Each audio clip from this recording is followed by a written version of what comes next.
할렐루야. 10월 16일 에스겔서 18장 19장 묵상 나누도록 하겠습니다. 여러분 18장 내용은 아주 간단합니다. 내용은 긴 것 같지만 결국은 자기 죄 때문에 하나님께 혼난다라는 내용입니다. 여러분 1절에 이렇게 시작합니다. 여호와의 말씀이 내게 임하여 이르시되, 하나님의 말씀이 에스겔에서 임해서 말씀을 전하는데 그 내용이 뭐냐면 이겁니다. 2절, 너희가 이스라엘 땅에 관한 속담에 이르기를 아버지가 신포도를 먹었으므로 그의 아들의 이가 시다고 하면 어찌 됨이냐. 이 말씀에 관한 설명이 밑에 나와 있는데, 아버지가 죄를 범하였는데 죄를 짓지 않은 아들도 함께 심판을 당한다는 그런 이야기입니다. 여러분 무슨 말이냐면, 남유다의 말기에 상당히 유행했던 내용입니다. 이 내용이 이제 예레미야 31장 29절 30절에 나오는 내용인데요. 이 조상들이 죄를 지었잖아요. 그래서 그 죄에 대한 보응으로 후손들이 아주 크나큰 고통을 당한다는 의미입니다. 그래서 자신들이 이렇게 불행한 것은 우리가 잘못해서 그런 것이 아니라 우리 조상들이 잘못해서 우리가 이렇게 되었다고 이 모든 것들을 조상들에게 전가하면서 이들이 주장하고 싶은 내용이 뭐냐면, 우리는 괜찮은데 우리 조상들이 죄를 지어서 왜 우리가 어려움을 당하냐고 하면서 하는 것이 뭐냐면, 하나님 당신은 불공평한 하나님입니다 라는 내용입니다. 거기에 대해서 하나님이 뭐라고 말씀하시냐면 25절에 정확하게 말씀하십니다. 그런데 너희는 이르기를 주의 길이 공평하지 아니하다 하는도다.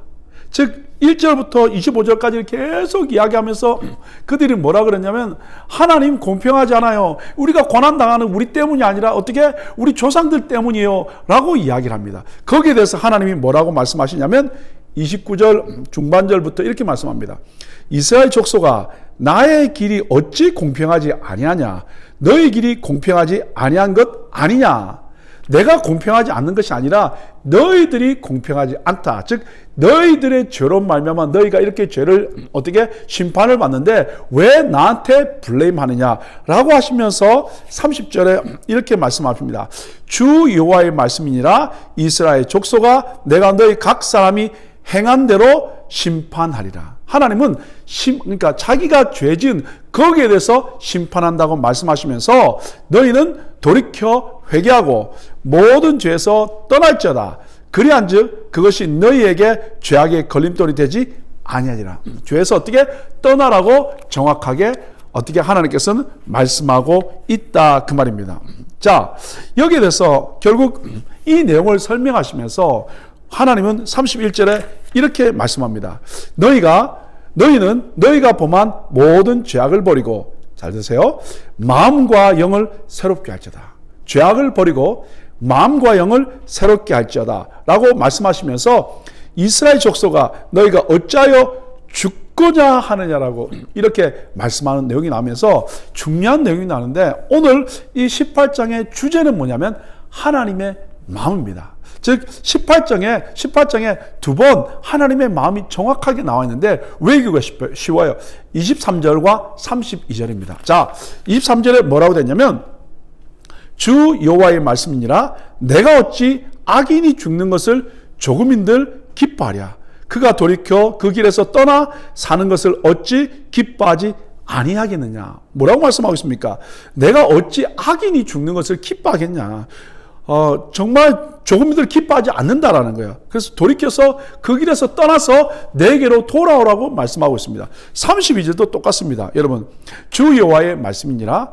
죽을 자가 죽는 것도 내가 기뻐하지 아니하노니. 여러분, 죽을 자가, 죄로 말미암아 죽을 자가 죽는 것은 당연한 건데, 하나님은 뭐라고 말씀하시냐면 죄로 말미암아 죽을 자가 죽는 것도 내가 기뻐하지 않는다. 그러면서 너희는 스스로 돌이키고 살으라고, 하나님께서는 제발 돌이켜서 살으라고 말씀하고 있다 그 말입니다. 여러분, 여러 가지 어려운 상황 가운데 죄로 말미암아 그 사람은 죽을 수밖에 없지만, 하나님은 돌이켜서 살기를 원한다는, 이것이 바로 하나님의 마음입니다. 여러분, 이 하나님의 마음이 많이 나와 있지만 두 성경 구절만 신약의 내용을 여러분에게 소개하기를 원합니다. 디모데전서 2장 4절입니다. 하나님은 모든 사람이 구원을 받으며 진리를 아는 데 이르기를 원하시느니라. 하나님은 모든 사람이 구원을 받으며 진리를 아는 데 이르기를 원하신다는 거예요. 여러분, 뿐만 아니라 베드로서 3장 9절은 말합니다. 주의 약속은 어떤 이들이 더디다고 생각하는 것 같이 더딘 것이 아니라, 무슨 말씀이냐면 하나님 살아계신다며. 근데 왜 세상이 이런 거야? 하나님의 약속 어디 있는 거야? 라고 막 이야기하면서 하나님의 약속이 언제 이루어지는 거냐? 라고 원단하면서 컴플레인하는 그런 사람들을 향하여 주의 약속은 어떤 사람이 더디다고 말하는 것처럼 더딘 것이 아니다라는 거예요. 그럼 왜 안 이루어지느냐라고 말하는 그들을 향하여 이렇게 말합니다. 오직 주께서는 너희를 대하여 오래 참으사 아무도 멸망하지 아니하고 다 회개하기에 이르기를 원한다는. 즉 하나님이 지금까지 예수 그리스도를 보내지 않는 이유는, 이 세상을 심판하지 않는 이유는 하나님이 구원받기를 원하는 사람들이 다 구원받을 때까지 기다리고 있다는 거예요. 우리 가운데 어떻게 더딘 하나님이 아니라 그 하나님 우리에게 찬스를 주시고 죽게 돌아오기를 원하는 하나님의 마음. 이것이 오늘 이 에스겔서 18장에 나와 있습니다. 자, 그러면서 여러분 19장으로 연결되는데 8장부터 11장까지는 여러분 이 남유다와 예루살렘의 멸망에 관한 이야기입니다. 근데 이 12장부터 19장까지도 똑같이 그런 내용인데 더 구체적으로 설명이 되어 있으면서 총 11개의 표징과 비유 그리고 설교가 되었는데 그 마지막이 뭐냐면 바로 이 11번째 메시지가 19장에 나와 있다 그 말입니다. 즉 이 하나님의 말씀을 받아서 이 선포하는 이야기가 나오는데 19장의 내용은 그것보다는 전체 메시지를 잘 정리해서 요약하면서 곧 임하게 될 이 유다의 멸망에 대해서 슬퍼하며 부른 애가의 내용입니다. 그래서 여러분 오늘 내용을 보시면 19장 내용을 보시면 시작을 이렇게 시작합니다. 너는 이스라엘 고관들을 위하여 애가를 지어라. 이스라엘의 고관들을 위해서 어떻게 슬픈 노래를 지으라고 이야기하면서 맨 마지막에 여러분 14절 맨 끝에도 이렇게 나옵니다.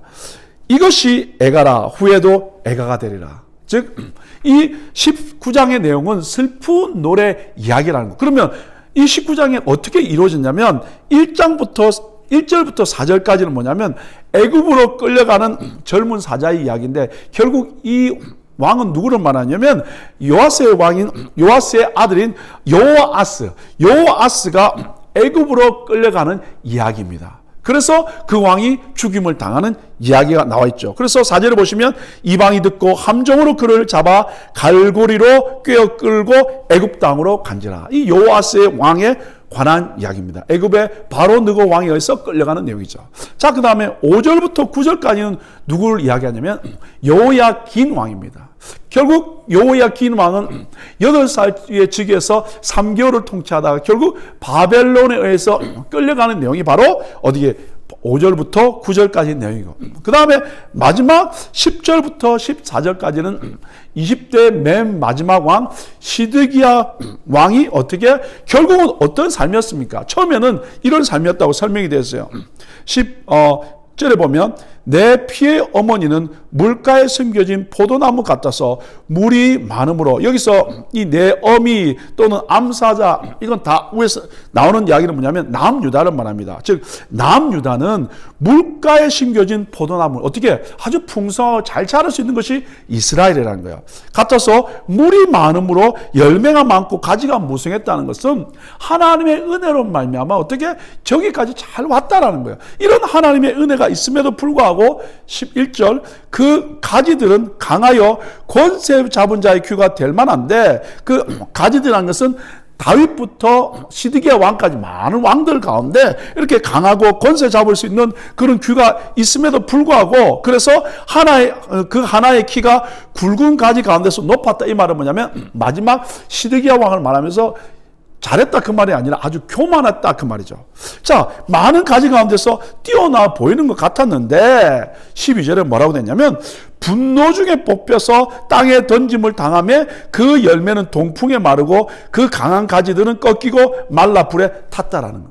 즉 하나님의 은혜로 말미암아 왕들이 잘 되고 하나님의 은혜로 말미암아 여기까지 왔는데 교만함으로 말미암아 결국 분노 중에 뽑히게 되고 땅에 던짐을 당하게 되고 동풍으로 말미암아 바싹 말라버리게 되고 강한 가지들은 꺾여서 말라붙어버리는 안타까운 일을 당하게 된다고 이야기하면서 13절에 이제는 광야 메마르고 가물이 든 땅에 심어진 바 되고 불이 그 가지 중 하나에서부터 나와 그 열매를 태움당하는 그런 일을 어떻게 남유다가 당하게, 즉 시드기야 왕이 이렇게 죽임을 당하게 된다고 이야기하면서 아까 1절과 시작을 이야기할 때 에가라고 이야기하면서 마지막 14절도 에가라는 결국 처음과 끝의 내용을 강조하면서 어떻게 그 에가의 내용이 1절부터 어떻게 14절까지 내용이 나오는 거예요.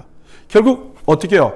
하나님의 마음을 알지 못할 때, 여러분 아까 18장 23절과 32절에 하나님의 마음이 뭐였습니까? 나는 너희들이 죄인이라도 죽기를 원치 않고 돌이키기를 원한다. 디모데전서 2장 4절과 베드로전서 3장 9절을 통해서 어떻게 돌아오기를 원하는 하나님의 마음인데 그것을 알지 못하니까 결국 어떻게 이 왕들처럼 여호아스처럼 여호야킨 왕처럼 시드기야 왕처럼 이렇게 어려움을 당할 수밖에 없는 상황이 되고 그래서 결국 애가를 부를 수밖에 없는 일이 일어난다는 거예요. 사랑하는 여러분, 오늘 우리 가운데 하나님의 뜻과 하나님의 마음과 하나님의 뜻을 생각과 눈물을 알지 못하면 결국 우리 가운데는 무슨 인생? 애가의 인생, 슬픈 노래의 인생이 될 수밖에 없다 그 말입니다. 반면에 어려움 당하지만 이 가운데서도 하나님의 마음을 알고 돌이키며 하나님 앞에 내 마음을 드리기만 한다면 우리 인생이 애가의 인생이 아니라 감사의 인생이요 찬양의 인생이 될 수 있다는 거예요. 오늘 18장과 19장을 마무리하면서 여러분 하나님의 마음을 보십시다. 우리는 우리의 죄악 때문에 죽습니다. 그러나 하나님의 마음은 우리가 죽기를 원치 않고 살기를 원한다는 거야. 그러나 돌이키지 않으면 왕이라 할지라도 하나님의 축복이 주었다 할지라도 결국 그 인생은 애가의 인생이 될 수밖에 없다라는 거야. 그러나 돌이키고 하나님의 마음만 한다면 감사와 찬양의 인생이 될 수 있는 것을 기억하면서 사랑하는 여러분, 오늘 여러분 애가의 인생 되기를 원합니까? 아니면 하나님의 뜻을 깨닫고 감사와 찬양의 인생 되기를 원합니까? 오늘 한 분 한 분 그 말씀 붙들고 어떤 삶 가운데도 돌이키고 하나님의 은혜 가운데 있음으로 말미암아 어떻게 애가의 인생이 아니라 슬픈 인생이 아니라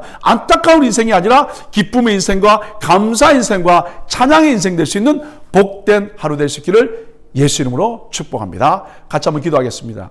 하나님, 에스겔서 18장, 19장 말씀을 통하여 오늘도 우리 가운데 말씀 주셔서 감사합니다. 하나님의 사람 에스겔을 통하여 말씀을 주신 것처럼 오늘 시간 똑같이 우리 가운데 에스겔을 통하여 우리 심장에 말씀 주셔서 감사합니다.